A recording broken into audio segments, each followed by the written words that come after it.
नमस्कार, heart talk Bharat देख रहे हैं आप। मैं हूं दिवाकर विक्रम सिंह। एक तरफ पूरी दुनिया में ध्रुवीकरण हो रहा है और सैन्य ध्रुवीकरण पूरे विश्व की शांति के लिए बहुत खतरा पैदा कर रहा है। मैं ऐसा इसलिए कह रहा हूं क्योंकि एक तरफ नाटो है, दूसरी तरफ कुछ और देश रूस के खिलाफ सरगर्म है। इधर कुछ इस्लामिक कंट्रीज अपनी एकता दिखाने की कोशिश कर रहे हैं, लेकिन वो एकता नहीं दिखा पा रहे हैं।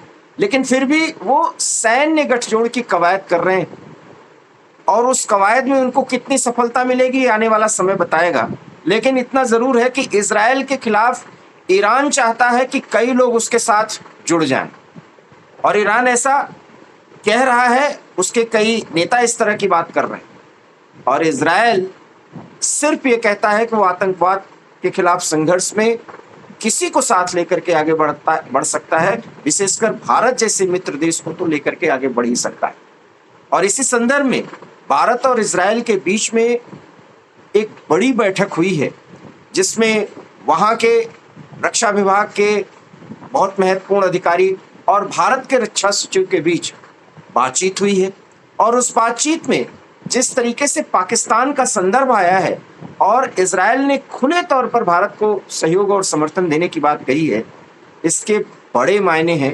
और आने वाले समय में जो ऑपरेशन सिंदूर अभी पॉज्ड स्थिति में है, उस ऑपरेशन सिंदूर में इजरायल भारत को खुला समर्थन दे सकता है। यहां तक कि अगर भारत, वैसे तो भारत की उस तरह की जरूरत है नहीं, लेकिन अगर जरूरत पड़ेगी तो इजरायल वो सारी जरूरतें पूरा करने के लिए तैयार है। और ये बैठक नई दिल्ली में हुई है, अगली बैठक नवंबर में होनी है। इसलिए ये संदेश पाकिस्तान को तो जा ही रहा है कि इजरायल और भारत ऑपरेशन सिंदूर के किसी अगले एक्सटेंशन में कुछ बड़ा कर सकते हैं। क्या कुछ महत्वपूर्ण बातें हैं इजरायल और भारत के बीच, कर्नल वीरेंद्र शाही सर उस पर बहुत ही आसान शब्दों में प्रकाश डाल रहे हैं। Over to you sir. धन्यवाद दिवाकर जी। आज फिर आपने एक महत्वपूर्ण विषय लिया और जिसका संबंध डायरेक्टली फौज और फौजी विषय से है। पहली बात तो हमें याद करना चाहिए कि हमारे और इजराइल के संबंध बिल्कुल नए नहीं हैं। एक प्राचीन हिस्टोरिकल रिश्ता है हमारा, और मैं आपके माध्यम से अपने दर्शकों तक ये बात पहुंचाना चाहता हूं कि बहुत कम लोग जानते होंगे कि हाइफा में एक 3 मूर्ति चौक है और वहां एक सिमेट्री बना है हमारे 900 वीर योद्धाओं का, राजपूत रेजिमेंट के, जिन्होंने चाइना के लिए लड़ते हुए वहां वीर गति भी प्राप्त की और विजयश्री भी प्राप्त की, और जिसका बड़ा महत्व हुआ और इजराइल को पैर टिकाने का एक फुटहोल्ड मिल गया, और जिसके ऊपर डेवलप होकर इजराइल वहां है जहां हम उसे एक शक्ति रूप में देखते हैं। तो ये ऐतिहासिक हमारा रिश्ता है फर्स्ट वॉर से। अब ये जो बैठक हुई है, major general Amir Barms, director general ministry of defence Israel के, और हमारे रक्षा सचिव राकेश कुमार सिंह, हालांकि वो हमारे रक्षा डोवल साहब से भी मिले थे CBS। तो इन सब बातों को अगर हम देखते हैं तो ये पुराने रिश्तों की बात है, और इस पर जो समझौते हुए हैं वो बड़े महत्वपूर्ण हैं। सबसे पहले, जैसा आपने कहा कि उन्होंने अपनी विज्ञप्ति में ये बड़ा क्लियर किया कि पाकिस्तान का जो अटैक था उसकी वो कड़ी निंदा करते हैं।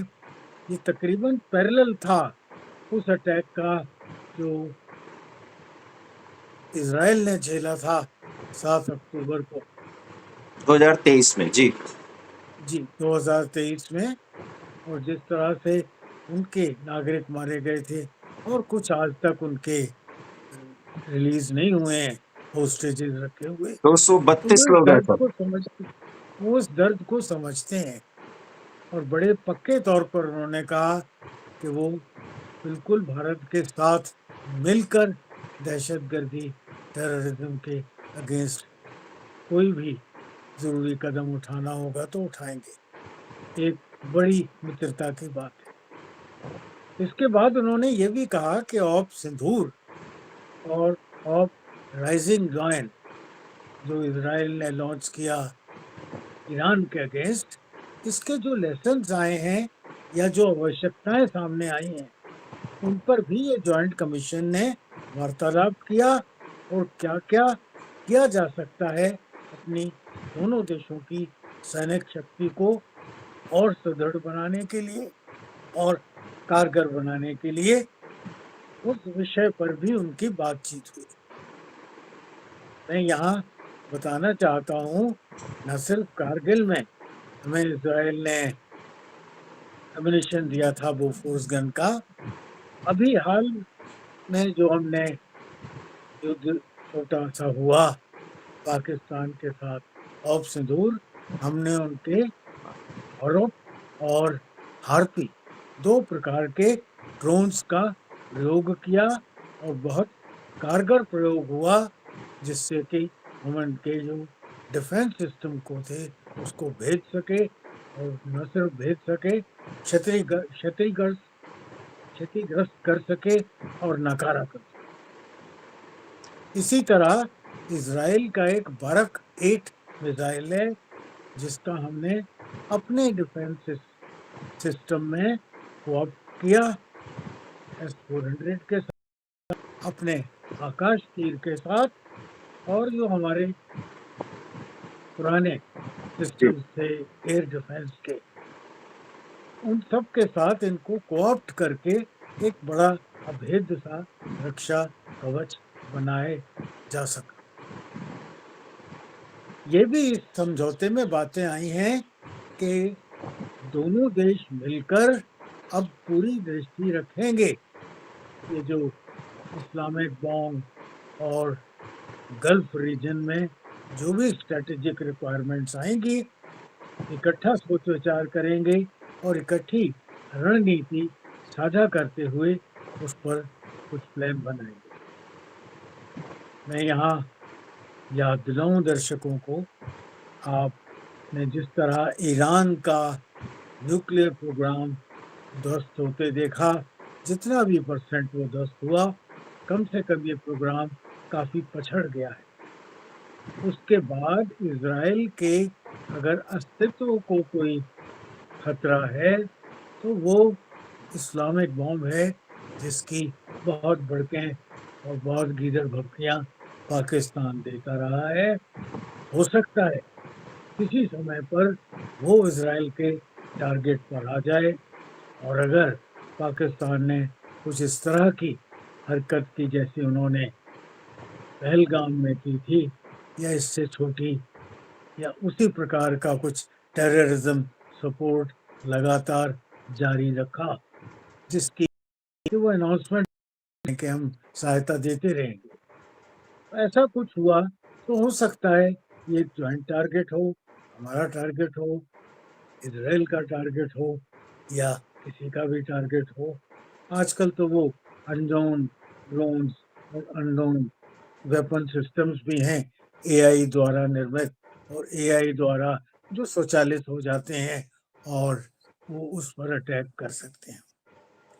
इसी के साथ मुझे याद आ रहा है कि एक अपना परीक्षण कल भी हुआ है, जी जी जी एक ऐसे मिसाइल सिस्टम का जो कि ड्रोन से फायर किया जा सकता है। जी जी जी जी ये एक कदम और है हमारी एआई प्रणाली को ड्रोन्स के साथ शामिल करने का, कि ड्रोन को एक एआई की कैपेबिलिटी से अगर मिसाइल्स लोड कर दिए जाएं तो वो आवश्यकता पड़ने पर बिना किसी ह्यूमन इंटरफेरेंस के गिवन टारगेट पर वो फायर किया जा सकता है।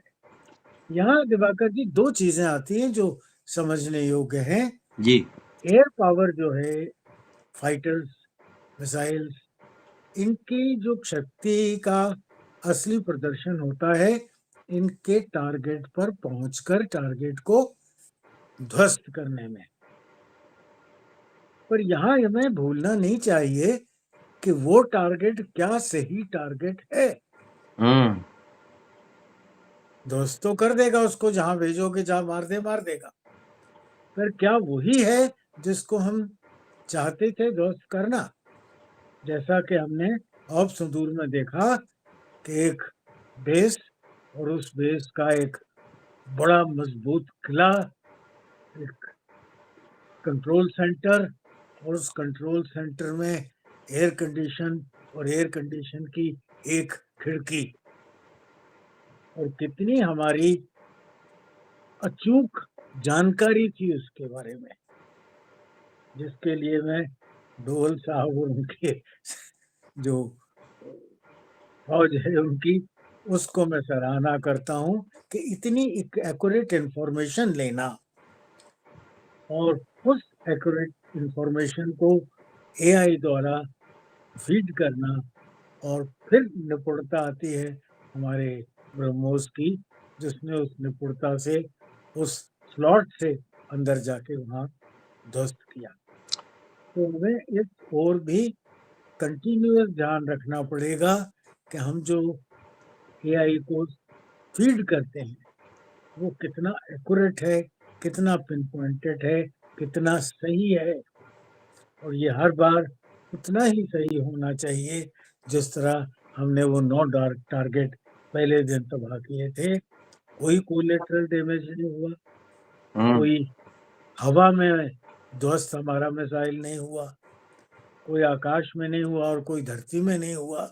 हम्म पिन पॉइंटेड अपने टारगेट्स पर पहुंचे, न ऊपर न नीचे, न दाएं न बाएं, और जो हमें आवश्यकता परिणाम की थी उस परिणाम को पर पूरे पूरे खरे उतरे। सर, ऐसी खबरें भी आ रही हैं और लगभग कंफर्म खबर है ये कि इंडियन एयरफोर्स की तरफ से, हालांकि आप भारतीय सेना के बारे में ज़्यादा अच्छी जानकारी दे सकते हैं, लेकिन आप चूंकि रिटायर्ड पर्सन हैं तो आपको तो एयरफोर्स की भी गतिविधियों के बारे में जानकारी होगी ही। एयरफोर्स ने बाकायदा सरकार के सामने 3 स्क्वाड्रन सख्त आवश्यकता बताई है कि उसकी भरपाई कर ली जाए तो ज़्यादा बेहतर है। और ये 3 स्क्वाड्रन जो है वो 5th जनरेशन के जेट्स होने चाहिए, ये कहा गया है। मतलब कम से कम 60 फाइटर जेट्स हमें तुरंत ज़रूरत है। तुरंत मीन्स 1 से 2 साल के भीतर। देखिए 18 से 20 एक स्क्वाड्रन में होते हैं, जी जी। तो आपका वो 60 का फिगर बिल्कुल सही बैठता है। 3 स्क्वाड्रन की इमीडिएट आवश्यकता है, क्योंकि अब जो हम ये 21 मिग इसको कर रहे 21 हैं, बाइसन। मिग 21 को रिटायर कर रहे हैं अक्टूबर में, तो ऐसे समय में मैं नहीं समझता कि सारे मिग 22 ग्राउंडेड कर दिए जाएंगे। 21 सर। हाँ मिग 21 सारे ग्राउंडेड कर जी दिए जी, जाएंगे, नहीं जी जी। ऐसा मैं नहीं समझता। हाँ, वो मिग चरणबद्ध तरीके 20 से होंगे। तो एक प्रोग्राम के तहत होंगे, और शायद पहली लिस्ट में, क्योंकि ये 60 साल पुराना एयरक्राफ्ट है और उनकी वेयर टेयर भी होती है, और उसकी वजह से शायद 3 स्क्वाड्रन लेवल का तो इमीडिएट रिक्वायरमेंट शायद इसलिए होगा कि पहली खेप में शायद उतने रिटायर किए जाएंगे, हम्म। पर इन सबको एक साथ नहीं करेंगे। जी। और जो रिटायर करने के बाद भी वो हमारे एयरक्राफ्ट होंगे, और उनमें कई बाइसन ऐसे होंगे जो कि इमरजेंसी होने पर फिर भी प्रयोग में काम लाए लाया जा जा सकता सकते है। हैं। पर मेरे ख्याल देश को गंभीरता से इस विषय में सोचना चाहिए, और ये आपूर्ति जो पिछले तकरीबन 6 दशकों से पेंडिंग है। हम्म जब हमने ये मिग 21 लिए थे तब भी हमारी रिक्वायर्ड क्वांटिटी पूरी नहीं हुई थी, हम्म और ये कमी तब से लगातार चली आ रही है। उसमें कुछ गिरे हैं, उसमें कुछ खराब हुए हैं, उसमें कुछ युद्ध में काम आए हैं, क्योंकि 60 वर्षों में बहुत कुछ हुआ है। हम्म। तो आपको और ये आपको लगता है सर कि इसमें इसमें भी अमेरिका और रूस हैं हमारे सामने? अमेरिका अपनी 35 को जो है वो उसकी प्रस्तुति दे रहा है, F-35, और उधर चूंकि रूस हमारा परंपरागत दोस्त भी है और वो भी 6 दशकों से, तो वो और 50 साल तो हो गए हैं हमारे रक्षा सहयोग के, वो अपना SU-57 देना चाहते हैं। अब इसमें शायद इसी में निर्णय करना होगा भारत को। देखिए, मैं समझता हूँ अमेरिका तो वो एयरक्राफ्ट कुछ एक तो कंडीशंस के साथ देते हैं जो हम्म हमें सूट नहीं करता। हम्म टेक्नोलॉजी पूरी तौर पर नहीं देते हैं, वो भी हमें सूट नहीं करता। और हम्म हम इन ड्यू कोर्स उनका मेक इन इंडिया प्रोग्राम में शामिल करना चाहते हैं, जो अमेरिका को पसंद नहीं है। हम्म, और मैं समझता हूँ ट्रंप जी का ये जो blow hot and blow cold चल रहा है, जी जी जी जी। उसके पीछे उनकी मानसिकता में एक बात ये भी बड़ी गंभीरता से है हम्म कि ना हम रशिया से उनके कहने पर तेल लेना बंद कर रहे हैं, हम्म ना हम उनको इतना बिजनेस दे रहे हैं इन एयरक्राफ्ट्स की खरीद करके। हम्म तो ये कुछ विषय हैं जिस पर मैं समझता हूँ वो कभी कभी ब्लो हॉट करते हैं हमारे साथ। पर क्योंकि उनको भी भारत की आवश्यकता उतनी ही है जितनी हमारी, वो तो हमारे है। लिए तो और देश भी हैं बेचने वाले, पर उनके लिए इतनी बड़ी मार्केट दूसरी नहीं है। बिल्कुल बिल्कुल। हम वहां से नहीं, फ्रांस से नहीं, रशिया से ऐसा ले सकते हैं और धीरे धीरे अपना बनाने में भी प्रगति कर सकते हम हैं। तो सर 5th और 6th के लिए प्रयास भी कर रहे हैं, 6th जनरेशन पे भी प्रयास काम कर कर रहे रहे हैं जिससे फ्रांस से समझौता भी कुछ हुआ है, हैं। जी जी बातचीत हो गई है, जी। फाइनलाइज हो जाएगा। तो हमारे पास तो और ऑप्शंस हैं, पर 140 करोड़ का दूसरा मार्केट अमेरिका को नहीं मिलेगा। जी, मैं दर्शकों को दूसरा बता दूं, कि ये 5th और 6th जनरेशन जो हम लोग आर्मी के दृष्टिकोण से बातचीत कर रहे हैं, हम आपको साधारण शब्दों में बता दें कि ये वो जनरेशन के फाइटर जेट्स होंगे जो रडार की पकड़ में नहीं आते, क्योंकि उसमें स्टील्थ टेक्नोलॉजी होती है। सर इस पर भी थोड़ा प्रकाश डाल दीजिए ताकि दर्शक समझ जाएं। मुझे ये याद आ रहा था, मैं बोला इसलिए नहीं जी कि हमने खुद ही तो अभी ऐसा एक क्राउड पकड़ के और केरला में लैंड जी करवा कर जी वो 1.5 महीना रखा है, जी जी जिसको कि हमारी सीमा में घुसने से पहले ही उसका स्टेल्थ पार्ट तो नकारा हो गया था। जी हमारी जो नई जनरेशन की, इंसिडेंटली वो भी 5th और 6th जनरेशन, 5.5 जनरेशन की भारतीय राडार थी जी जी, जिसने उसको जिसने इसको उसको पकड़ लिया। पकड़ लिया। ये बहुत बड़ी बात बता रहे हैं कर्नल सर। अगर आप सैन्य मामलों पर थोड़ी भी जानकारी रखते हो तो ये 5th जनरेशन के पार का ये था, जो ब्रिटिश रॉयल नेवी का फाइटर जेट था। हालांकि ये अमेरिका ने ही इसको दिया था, उनके ही सहयोग से ये बनाते हैं। और वही F-35 लेने की देने की बात हो भी रही है अमेरिका से। हालांकि भारत लेगा नहीं, ये भी हम कन्फर्म करते चलें कि SU-57 जो रूस का है उसके साथ ही भारत का समझौता होगा, क्योंकि वो मेक इन इंडिया, जैसा कि कर्नल सर बता रहे हैं, उसी के साथ वो मेल खाता है। लेकिन ये जो बात बता रहे हैं कि हमारा 5th और 6th जनरेशन का रडार टेक्नोलॉजी है जिसने स्टील्थ टेक्नोलॉजी को पकड़ लिया था, और F-35 को हमने एक तरह से लॉक कर दिया था। वो उड़ते मैं हुए यहाँ सिर्फ एक सामान्य से जहाज बन गए थे वो। जी मैं यहाँ CDS वाला एक सेंटेंस दोहराना चाहता हूँ कि we have to fight today's war with tomorrow's technology. Right. तो कल की टेक्नोलॉजी पर अगर हम चलेंगे तभी हम आज के युद्ध में बाकी देशों से, खासतौर पर जो हमारे विरुद्ध हैं, उनके आगे रह सकते हैं। मेरा एक अंतिम तो सवाल ये होगा सर, चूंकि जी, वीडियो बहुत बड़ा नहीं होना चाहिए और इंटरेस्टिंग बातें हम लोगों ने की। एक बात कि इजराइल के साथ दोस्ती का जो नया दौर शुरू होगा, उसमें बहुत ही लीथल प्रयोग भारत और इजराइल मिलकर के कर सकते हैं। पाकिस्तान तो डर गया है। पाकिस्तान जानता है कि मोसाद से लेकर के रॉ और सारे मिलिट्री इंफॉर्मेशन जो खुफिया इंफॉर्मेशन है, और उसी तरह की टेक्नोलॉजी, खास करके ड्रोन अटैक्स का जमाना है। ऐसे में कोई ऑपरेशन सिंदूर पार्ट 2 अगर हुआ, और वो होना ही होना है, तो क्या फिर इजराइल का खुला समर्थन आ जाएगा? देखिए, खुला आए बंद आए, आएगा जरूर। हम्म। और मैं समझता हूँ खुला आने से अगर एक मिलिट्री सीक्रेसी के अंदर लिपटी चीजें आए तो उनके काउंटर करने में शत्रु को समय लगता है। और जैसा ये हमारे देश के कुछ, अब मैं क्या शब्द इस्तेमाल करूं, कि हर चीज को पार्लियामेंट में लाओ, हर चीज को खुला रखो, ये शायद इसका ऐसा ना हो तो बहुत अच्छा है, पर शायद इनका लक्ष्य शत्रु को भी सहायता देना हो सकता है। कुछ मुस्लिम देश, विशेष करके ईरान और उसके सहयोगी, तो नाराज हो सकते हैं सर, क्योंकि इजराइल ने तो खुला समर्थन कर दिया है कश्मीर से लेकर के, और काउंटर टेररिज्म अटैक जो भारत की रणनीति है, जो न्यू नॉर्मल है, उसका खुला समर्थन इजराइल ने किया है सर। पर हमारी तो जो नीति रही है, जैसा प्रधानमंत्री ने इजराइल गए थे तब ईरान भी गए थे, बिल्कुल बिल्कुल। और ईरान होते हुए इजराइल गए थे। जी जी जी। तो हमारा तो ईरान से अच्छा संबंध चल रहा है।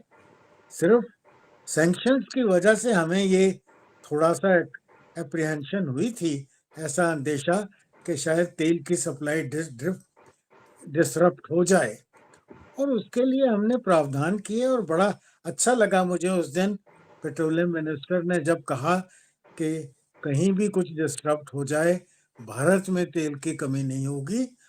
दिवाकर जी, हम 41 कंट्रीज के साथ नेगोशिएटेड हैं ऑयल लेने के लिए, बिल्कुल बिल्कुल तो ये सारे 41 तो कभी बंद नहीं हो सकते। बिल्कुल बिल्कुल।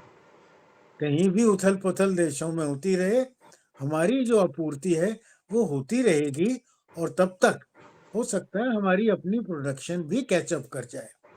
कुल मिलाकर के और ये एक बहुत महत्वपूर्ण बात यह है कि इजराइल खुले समर्थन में आ चुका है कश्मीर में काउंटर इंसर्जेंसी पर।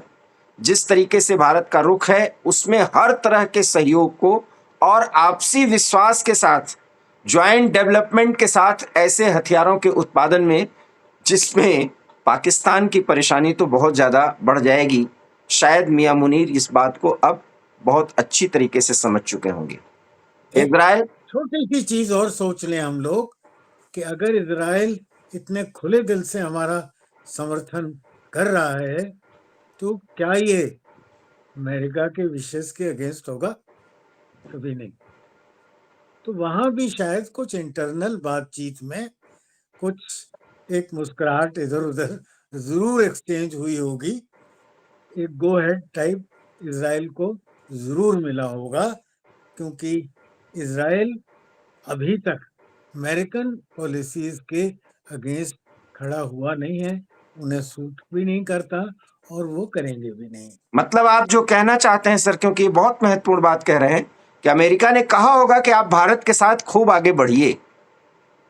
कहा होगा, या एक को ब्लिंक सा होता है ना कि गौन यार, मैं नहीं देख रहा बहुत मुझे नहीं महत्वपूर्ण दिख बात, रहा, बहुत मुझे महत्वपूर्ण बात। मुझे मुझे नहीं दिख रहा आप लोग क्या कर रहे हो। आई बहुत एम नॉट आई बहुत एम महत्व नॉट नॉट बिल्कुल इंटरेस्टेड, बिल्कुल। लाइक ट्रम्प जैसा बोलते हैं, go ahead, I am not interested, something like that. बहुत महत्वपूर्ण बात आपने कही है कि ट्रंप में इस समय मियां मुनीर को गोद में बैठाए हैं, तो वो शायद इजराइल के नीति निर्धारकों से कह चुके होंगे कि भारत और आप काफी हैं और ताकतवर हैं, आप जो करना है करिए।